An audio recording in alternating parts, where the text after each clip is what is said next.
Tu es électricien salarié et tu rêves de devenir ton propre patron?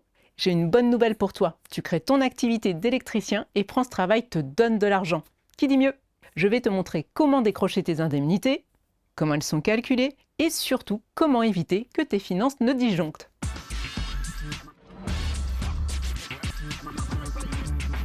Pour bénéficier du chômage, ta perte d'emploi doit être involontaire. Une simple démission ne suffit pas. Des solutions existent pour quitter ton emploi tout en gardant tes droits. Il y a tout d'abord la rupture conventionnelle que tu signes à l'amiable avec ton employeur. Il y a aussi la démission légitime, comme celle résultant du suivi de conjoint par exemple. Tu as aussi la possibilité d'opter pour une démission reconversion. Les conditions sont assez strictes. Ce n'est possible que si tu as travaillé au moins 5 ans sans interruption. Et ton projet doit être validé par France Travail après accompagnement. Et la dernière option, pas la plus simple, le passage en instance paritaire. Lorsque tu n'es pas dans le cas d'une démission légitime, il est possible de récupérer ton ARE après accord de cette commission. La demande ne peut être formulée qu'après 4 mois sans indemnisation. Et la réponse n'est pas toujours positive. Il faut être en mesure de prouver le sérieux de ton projet. Une fois ton contrat terminé, tu dois t'inscrire comme demandeur d'emploi auprès de France Travail. C'est une étape indispensable pour activer ton droit à l'assurance chômage. L'inscription se fait soit en ligne, soit en agence. Tu devras fournir plusieurs documents. Ton attestation employeur, tes fiches de paye récentes et tes informations personnelles. Une fois inscrit, France Travail calcule tes droits et valide ton projet de création d'entreprise. L'organisme met ensuite en place ton allocation mensuelle ou ton versement en capital, selon ce que tu as choisi comme option. Parce que oui, tu aurais 2 possibilités pour percevoir le chômage.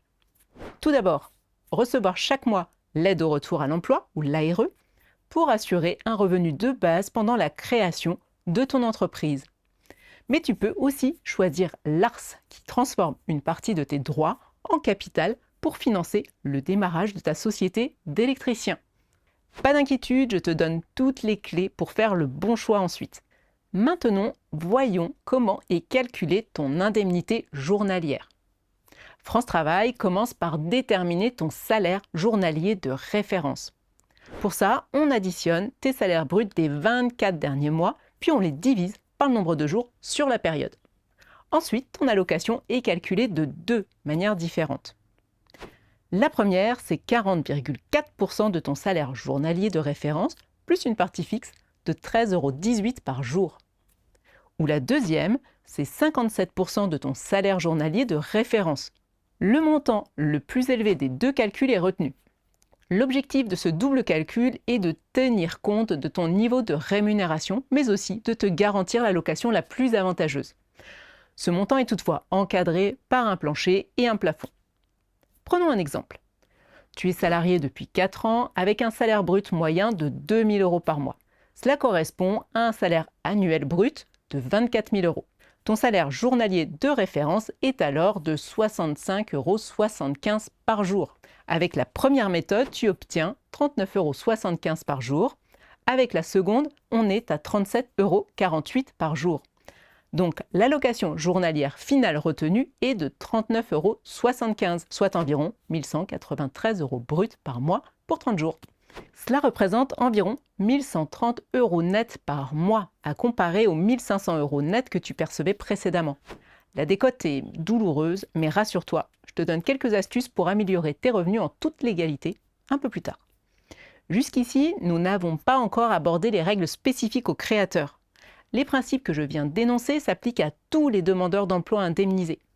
Bien maintenant, le choix crucial pour les entrepreneurs, ARE ou ARS. En tant qu'artisan électricien, tu as le choix entre 2 dispositifs, l'ARE ou l'ARS, aide à la reprise et à la création d'entreprise. Le choix de l'ARS est à formuler rapidement après la création de ton activité. Voyons la différence entre ces aides. Je te rappelle que dans notre exemple précédent, tu perçois environ 1 193 € brut par mois. Avec l'ARE, cette allocation est versée chaque mois pendant une durée maximale de 18 mois pour les moins de 53 ans. Les règles actuelles viennent compliquer un peu ce calcul. Selon la forme juridique que tu choisis pour ton entreprise, tes conditions d'indemnisation changent. En cause, les statuts sociaux différents. Ainsi, le travailleur non salarié, ou TNS, et l'assimilé salarié ne sont pas logés du tout à la même enseigne. Et oui, les TNS subissent une retenue de 30% sur leurs indemnités mensuelles. Pour faire simple, le TNS est l'exploitant d'une entreprise individuelle ou le gérant majoritaire de SARL ou encore l'associé unique gérant de URL. L'assimilé salarié, lui, est le plus souvent président d'une SAS ou d'une SASU. Donc selon que tu es en SAS ou en SARL, tes indemnités France Travail changent. Il faut le dire, ce n'est pas définitivement perdu. Quand tu produiras ton avis d'imposition, si tes revenus sont conformes à tes déclarations, tu récupéreras l'argent qui était retenu. Mais cela peut durer plusieurs mois et ton quotidien risque d'être tendu entre-temps. Il faudra bien réfléchir avant de se fixer sur le statut de ta future société. Par exemple, prenons 2 créateurs dans une situation identique. Tous les 2 ont droit à 18 mois d'indemnisation sur la base de 1 193 € par mois. L'un choisit la SASU, l'autre l'EURL. Aucun ne se verse de rémunération. En SASU, tu perçois tes 1 193 € par mois, comme prévu. En EURL, tu n'as que 835 € par mois jusqu'à pouvoir produire ton avis d'imposition pour récupérer le reste. 350 € de moins par mois, ça pique. Et nouveauté 2025, désormais, même si tu restes à l'ARE, tu ne peux percevoir que 60% de tes droits totaux au chômage, quel que soit ton statut social. Dès que tu atteins ce seuil, ton statut d'indépendant bloque la poursuite de l'indemnisation. Le fait de te rémunérer ou non ne change rien. Ton ARE peut reprendre pour les 40% restants si ton activité est en difficulté par exemple. Mais il faudra passer devant l'instance paritaire et ce n'est pas garanti. Un exemple, tu as un capital chômage total de 21 743 €. Ton capital réellement disponible avec les nouvelles règles, c'est plafonné à 60%, soit environ 13 100 €. Donc si tu le divises par ton indemnité mensuelle, tu vois que la durée n'est plus de 18 mois, mais de 15 mois en EURL et 11 mois en SASU. Autre chose, je te rappelle que si tu as choisi l'ARE, tu es tenu de t'actualiser chaque mois sur le site de France Travail. Cette actualisation sert à faire connaître tes revenus et ta situation à l'organisme. Ça leur permet d'ajuster ton indemnité du mois. Si tu choisis l'ARS, tu ne touches plus d'indemnité mensuelle. Tu reçois ton chômage sous forme de capital en 2 versements. Ce capital correspond à 60% de tes droits totaux. Dans cet exemple, les droits totaux sont de 21 785 €. Donc l'ARS s'établit à 13 100 €. La somme est versée en 2 fois. La moitié au démarrage, le reste 6 mois plus tard si l'activité continue. À l'ARS, plus d'actualisation, peu importe les revenus que tu pourrais percevoir par ailleurs. Tant que tu continues à exercer ton activité indépendante, ce capital t'est acquis. En créant ton activité d'électricien, tu peux aussi demander l'ACRE, l'aide aux créateurs et repreneurs d'entreprises.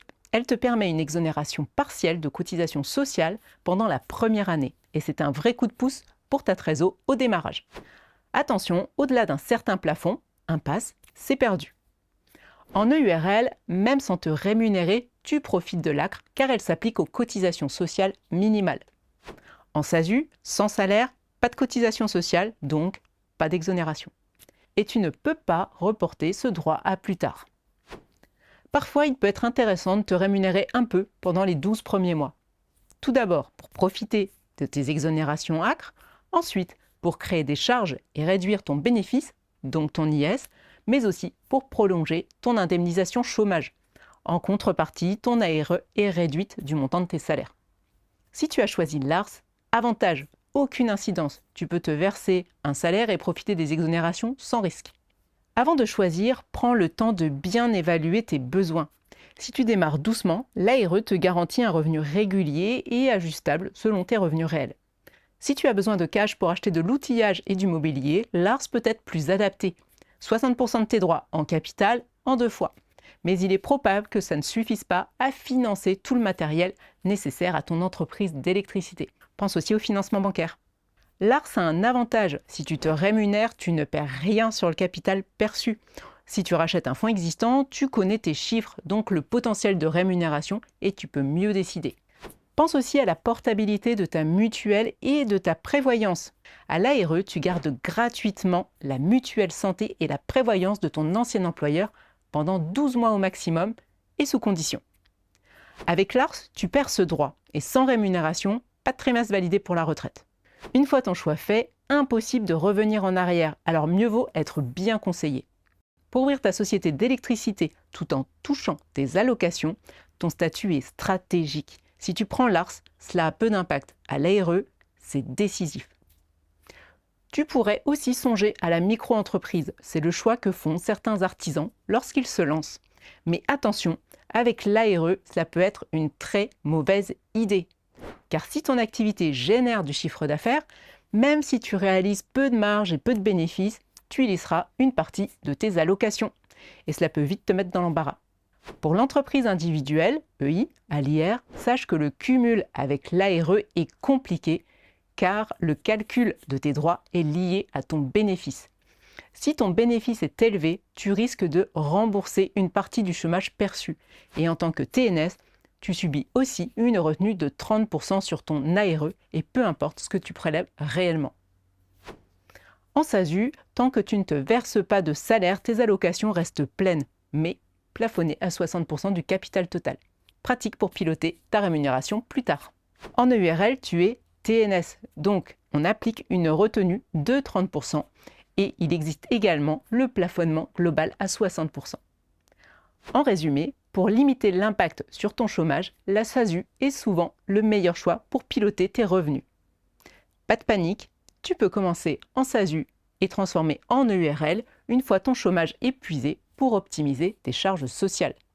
Fais-toi accompagner pour choisir la forme la plus adaptée à ton projet et à ta trésorerie. Les indemnités de France Travail sont précieuses mais représentent une baisse de revenus. Heureusement, quelques astuces existent pour récupérer un peu de marge sans perdre ton ARE. La première, tu peux revendre à ton entreprise du matériel que tu possèdes personnellement. Mobilier, petit matériel, ordinateur. Une simple attestation suffit et tu récupères ces sommes sans impôt, sans charge. Bonus, c'est déductible pour ta boîte. Deuxième solution, tu peux t'octroyer des CESU pour la garde d'enfants, le ménage, etc. Pas de charge sociale ni d'impôt, sous condition de plafond, et ton ARE reste intact. Troisième option, domicilier le siège de ton entreprise chez toi. Ça te permet de lui facturer un loyer proportionnel à la surface. Ça génère un petit revenu complémentaire avec un peu d'impôt perso et une charge déductible pour l'entreprise. Attention à la CFE, mais la première année, en général, tu es tranquille. En résumé, tu peux devenir ton propre patron tout en gardant une sécurité financière grâce à tes indemnités chômage. Et ça peut soutenir tes finances le temps que ton affaire prenne son envol. Un bon conseil, consulte un expert, car un mauvais choix peut te priver de nombreux avantages. Tous mes vœux de succès à ton projet et à très vite chez Dougs.